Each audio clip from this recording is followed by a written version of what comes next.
21. The reversion of the beast folk. In this way, I became one among the beast people in the island of Dr. Moreau.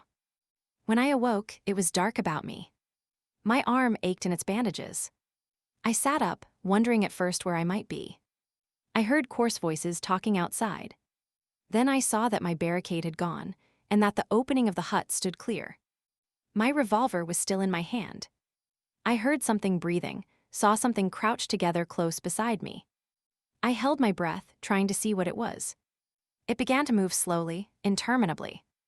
Then something soft and warm and moist passed across my hand. All my muscles contracted. I snatched my hand away. A cry of alarm began and was stifled in my throat.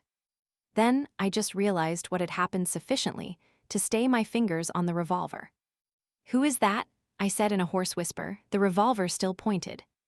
"I, master." "Who are you?" "They say there is no master now." "But I know. I carried the bodies into the sea, O walker in the sea. The bodies of those you slew. I am your slave, master." "Are you the one I met on the beach?" I asked. "The same, master." The thing was evidently faithful enough, for it might have fallen upon me as I slept. "It is well," I said, extending my hand for another licking kiss. I began to realize what its presence meant, and the tide of my courage flowed. "Where are the others?" I asked. "They are mad, they are fools," said the dogman. "Even now they talk together beyond there. They say, the master is dead. The other with the whip is dead. That other who walked in the sea is as we are. We have no master, no whips, no house of pain anymore. There is an end. We love the law and will keep it, but there is no pain, no master, no whips forever again. So they say. But I know, master, I know." I felt in the darkness and patted the dogman's head. "It is well," I said again. "Presently you will slay them all," said the dogman. "Presently," I answered, "I will slay them all, after certain days and certain things have come to pass. Every one of them save those you spare, every one of them shall be slain. What the master wishes to kill, the master kills," said the dogman with a certain satisfaction in his voice. "And that their sins may grow," I said, "let them live in their folly until their time is ripe. Let them not know that I am the master." "The master's will is sweet," said the dogman, with the ready tact of his canine blood. "But one has sinned," said I. "Him I will kill, whenever I may meet him. When I say to you, that is he, see that you fall upon him. And now I will go to the men and women who are assembled together." For a moment, the opening of the hut was blackened by the exit of the dogman. Then I followed and stood up, almost in the exact spot where I had been when I had heard Moreau and his staghound pursuing me. But now it was night, and all the miasmatic ravine about me was black. And beyond, instead of a green, sunlit slope, I saw a red fire, before which hunched, grotesque figures moved to and fro. Farther were the thick trees, a bank of darkness, fringed above with the black lace of the upper branches. The moon was just riding up on the edge of the ravine, and like a bar across its face drove the spire of vapor that was forever streaming from the fumaroles of the island. "Walk by me," said I, nerving myself. And side by side we walked down the narrow way, taking little heed of the dim things that peered at us out of the huts. None about the fire attempted to salute me.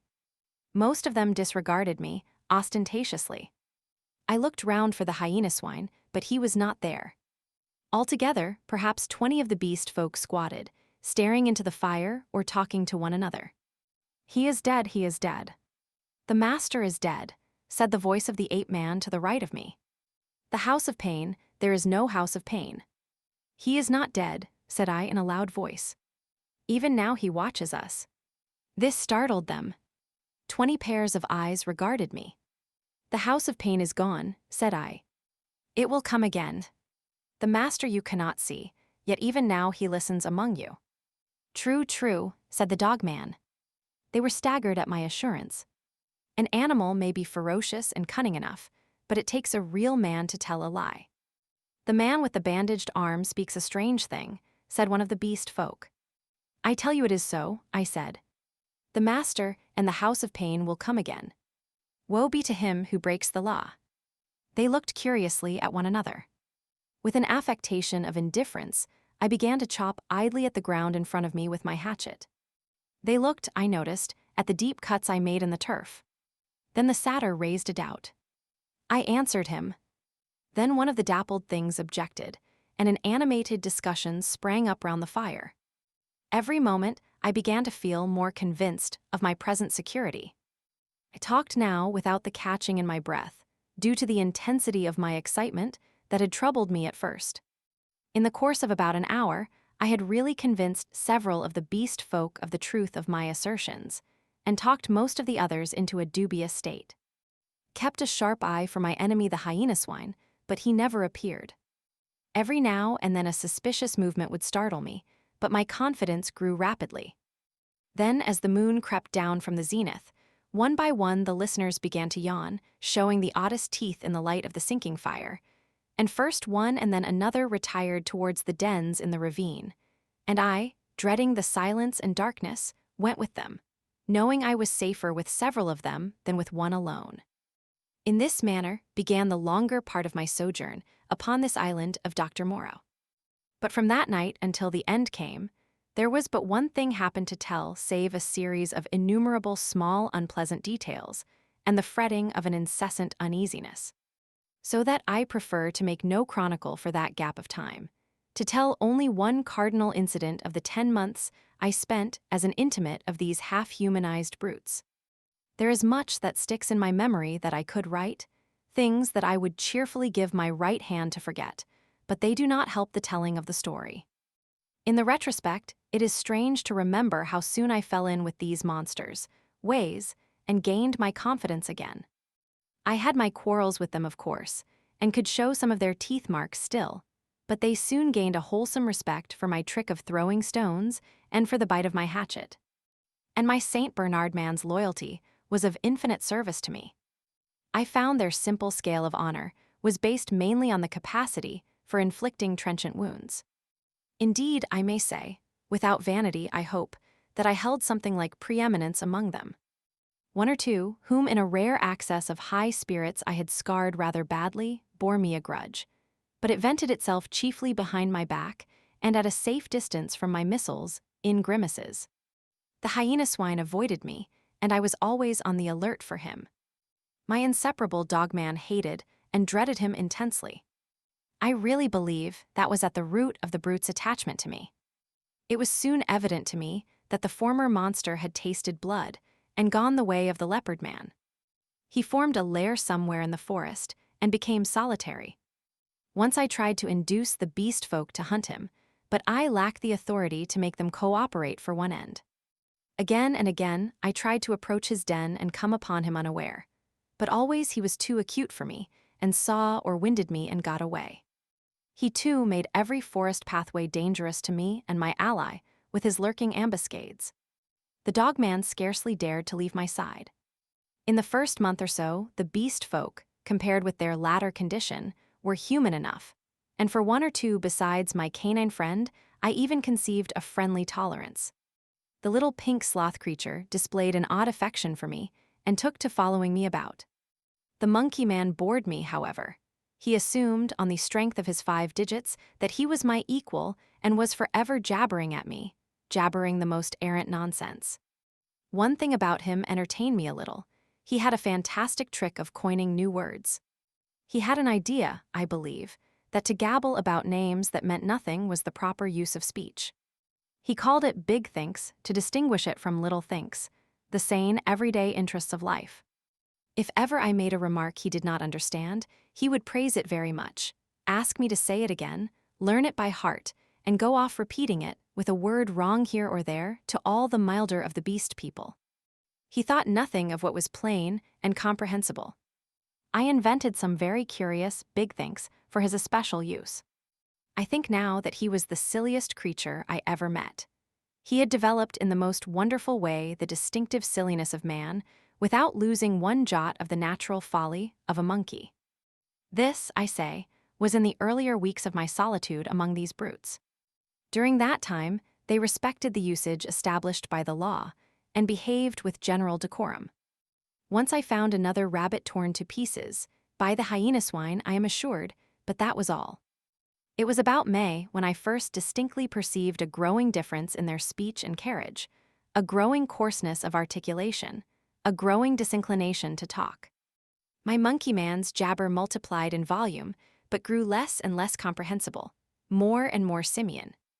Some of the others seemed altogether slipping their hold upon speech, though they still understood what I said to them at that time. Can you imagine language, once clear-cut and exact, softening and guttering, losing shape and import, becoming mere lumps of sound again? And they walked erect with an increasing difficulty. Though they evidently felt ashamed of themselves, every now and then I would come upon one or another running on toes and fingertips, and quite unable to recover the vertical attitude. They held things more clumsily. Drinking by suction, feeding by gnawing, grew commoner every day. I realized more keenly than ever what Moreau had told me about the stubborn beast flesh. They were reverting, and reverting very rapidly. Some of them, the pioneers in this, I noticed with some surprise, were all females, began to disregard the injunction of decency, deliberately for the most part. Others even attempted public outrages upon the institution of monogamy. The tradition of the law was clearly losing its force. I cannot pursue this disagreeable subject. My dogman imperceptibly slipped back to the dog again. Day by day he became dumb, quadrupedal Harry. I scarcely noticed the transition from the companion on my right hand to the lurching dog at my side. As the carelessness and disorganization increased from day to day, the lane of dwelling places, at no time very sweet, became so loathsome that I left it, and going across the island made myself a hovel of boughs amid the black ruins of Moreau's enclosure. Some memory of pain, I found, still made that place the safest from the beast folk. It would be impossible to detail every step of the lapsing of these monsters, to tell how, day by day, the human semblance left them, how they gave up bandagings and wrappings, abandoned at last every stitch of clothing, how the hair began to spread over the exposed limbs, how their foreheads fell away and their faces projected, how the quasi-human intimacy I had permitted myself with some of them in the first month of my loneliness became a shuddering horror to recall. The change was slow and inevitable. For them and for me it came without any definite shock. I still went among them in safety, because no jolt in the downward glide had released the increasing charge of explosive animalism that ousted the human day by day. But I began to fear that soon now that shock must come.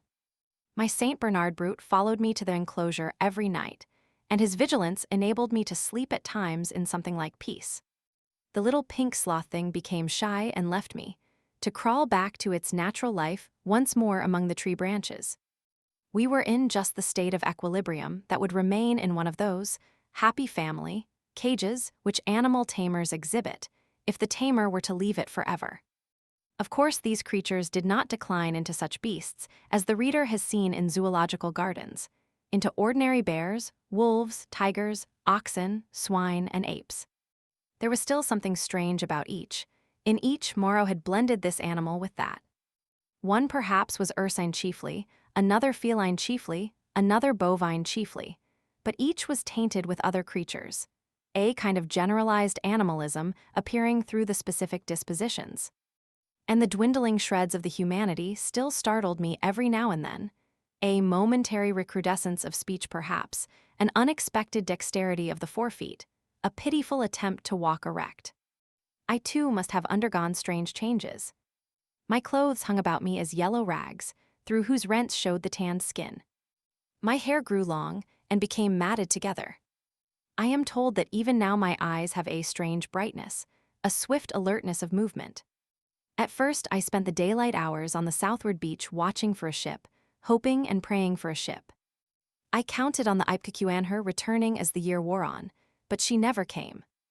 5 times I saw sails and thrice smoke, but nothing ever touched the island. I always had a bonfire ready, but no doubt the volcanic reputation of the island was taken to account for that.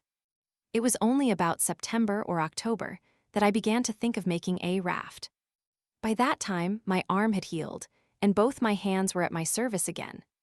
At first, I found my helplessness appalling. I had never done any carpentry or such-like work in my life, and I spent day after day in experimental chopping and binding among the trees. I had no ropes, and could hit on nothing wherewith to make ropes. None of the abundant creepers seemed limber or strong enough, and with all my litter of scientific education, I could not devise any way of making them so.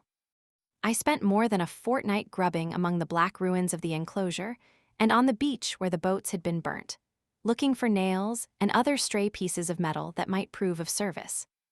Now and then some beast creature would watch me and go leaping off when I called to it. There came a season of thunderstorms and heavy rain, which greatly retarded my work, but at last the raft was completed.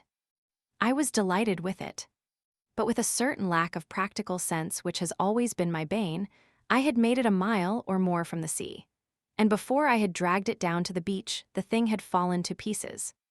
Perhaps it is as well that I was saved from launching it, but at the time my misery at my failure was so acute that for some days I simply moped on the beach and stared at the water and thought of death. I did not, however, mean to die, and an incident occurred that warned me unmistakably of the folly of letting the days pass so. For each fresh day was fraught with increasing danger from the beast people. I was lying in the shade of the enclosure wall, staring out to sea, when I was startled by something cold touching the skin of my heel, and starting round, found the little pink sloth creature blinking into my face. He had long since lost speech and active movement, and the lank hair of the little brute grew thicker every day and his stumpy claws more askew. He made a moaning noise when he saw he had attracted my attention, went a little way towards the bushes and looked back at me. At first I did not understand, but presently it occurred to me that he wished me to follow him, and this I did at last, slowly, for the day was hot. When we reached the trees he clambered into them, for he could travel better among their swinging creepers than on the ground. And suddenly, in a trampled space, I came upon a ghastly group. My Saint Bernard creature lay on the ground, dead, and near his body crouched the hyena swine, gripping the quivering flesh with its misshapen claws, gnawing at it, and snarling with delight. As I approached, the monster lifted its glaring eyes to mine, its lips went trembling back from its red-stained teeth, and it growled menacingly. It was not afraid and not ashamed. The last vestige of the human taint had vanished. I advanced a step farther, stopped, and pulled out my revolver. At last I had him face to face. The brute made no sign of retreat, but its ears went back, its hair bristled, and its body crouched together. I aimed between the eyes and fired. As I did so, the thing rose straight at me in a leap, and I was knocked over like a ninepin. It clutched at me with its crippled hand and struck me in the face. Its spring carried it over me. I fell under the hind part of its body, but luckily I had hit as I meant, and it had died even as it leapt. I crawled out from under its unclean weight and stood up trembling, staring at its quivering body. That danger at least was over, but this, I knew, was only the first of the series of relapses that must come. I burnt both of the bodies on a pyre of brushwood, but after that I saw that unless I left the island my death was only a question of time. The beast people by that time had, with one or two exceptions, left the ravine and made themselves lairs according to their taste among the thickets of the island. Few prowled by day, most of them slept, and the island might have seemed deserted to a newcomer. But at night the air was hideous with their calls and howling. I had half a mind to make a massacre of them, to build traps or fight them with my knife. Had I possessed sufficient cartridges, I should not have hesitated to begin the killing. There could now be scarcely a score left of the dangerous carnivores. The braver of these were already dead. After the death of this poor dog of mine, my last friend, I too adopted to some extent the practice of slumbering in the daytime in order to be on my guard at night. I rebuilt my den in the walls of the enclosure, with such a narrow opening that anything attempting to enter must necessarily make a considerable noise. The creatures had lost the art of fire too, and recovered their fear of it. I turned once more, almost passionately now, to hammering together stakes and branches to form a raft for my escape. I found 1,000 difficulties. I am an extremely unhandy man. My schooling was over before the days of slodged. But most of the requirements of a raft I met at last in some clumsy, circuitous way or other, and this time I took care of the strength. The only insurmountable obstacle was that I had no vessel to contain the water. I should need, if I floated forth upon these untraveled seas. I would have even tried pottery, but the island contained no clay. I used to go moping about the island, trying with all my might to solve this one last difficulty. Sometimes I would give way to wild outbursts of rage, and hack and splinter some unlucky tree in my intolerable vexation. But I could think of nothing. And then came a day, a wonderful day, which I spent in ecstasy. I saw a sail to the southwest, a small sail like that of a little schooner. And forthwith I lit a great pile of brushwood, and stood by it in the heat of it, and the heat of the midday sun, watching. All day I watched that sail, eating or drinking nothing, so that my head reeled, and the beasts came and glared at me, and seemed to wonder and went away. It was still distant when night came and swallowed it up. And all night I toiled to keep my blaze bright and high, and the eyes of the beasts shone out of the darkness, marveling. In the dawn the sail was nearer, and I saw it was the dirty lug sail of a small boat. But it sailed strangely. My eyes were weary with watching, and I peered and could not believe them.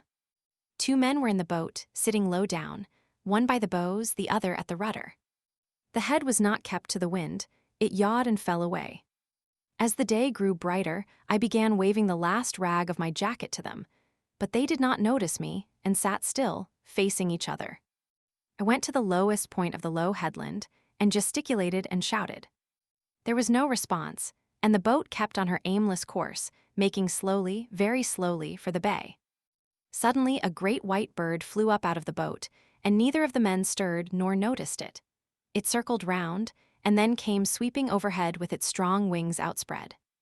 Then I stopped shouting, and sat down on the headland and rested my chin on my hands and stared. Slowly, slowly, the boat drove past towards the west. I would have swum out to it, but something, a cold, vague fear, kept me back. In the afternoon, the tide stranded the boat, and left it 100 yards or so to the westward of the ruins of the enclosure. The men in it were dead, had been dead so long that they fell to pieces when I tilted the boat on its side and dragged them out. One had a shock of red hair, like the captain of the Ipecacuanha, and a dirty white cap lay in the bottom of the boat. As I stood beside the boat, 3 of the beasts came slinking out of the bushes and sniffing towards me. One of my spasms of disgust came upon me. I thrust the little boat down the beach and clambered on board her. 2 of the brutes were wolf beasts, and came forward with quivering nostrils and glittering eyes. The third was the horrible nondescript of bear and bull.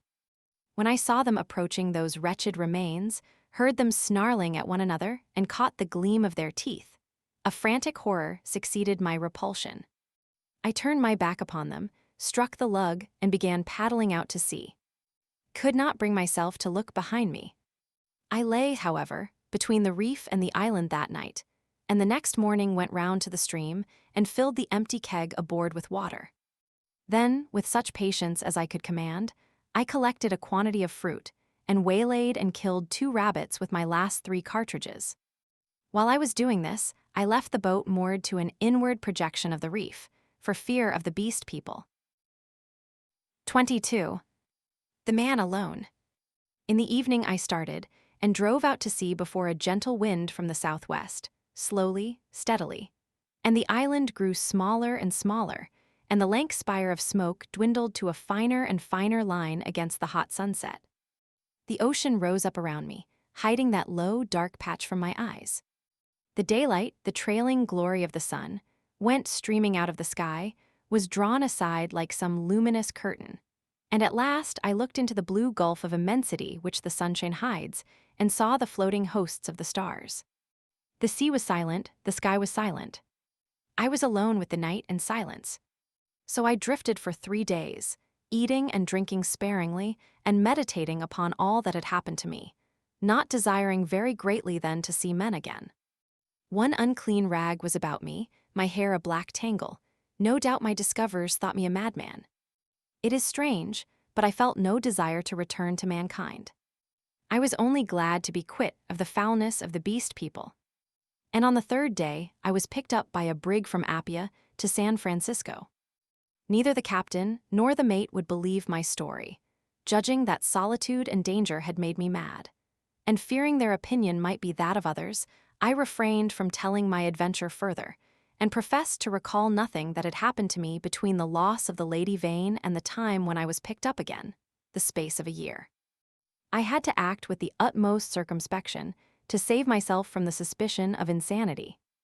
My memory of the law, of the two dead sailors, of the ambuscades of the darkness, of the body and the canebrake, haunted me, and, unnatural as it seems, with my return to mankind, came, instead of that confidence and sympathy I had expected, a strange enhancement of the uncertainty and dread I had experienced during my stay upon the island.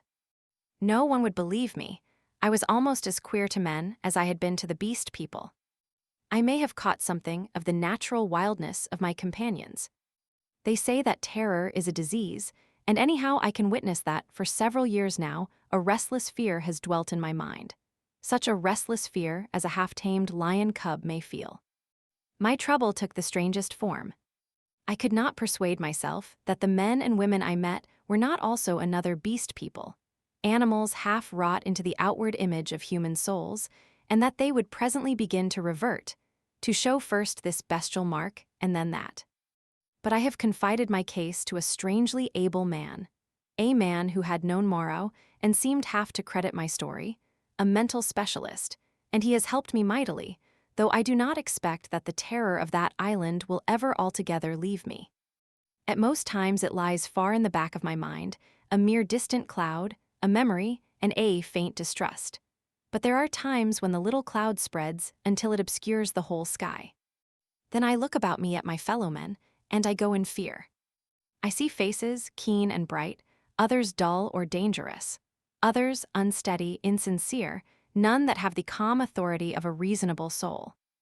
I feel as though the animal was surging up through them, that presently the degradation of the islanders will be played over again on a larger scale.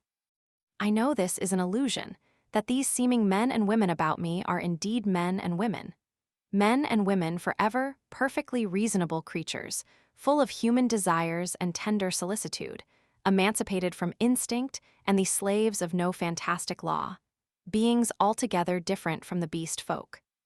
Yet I shrink from them, from their curious glances, their inquiries and assistance, and long to be away from them and alone.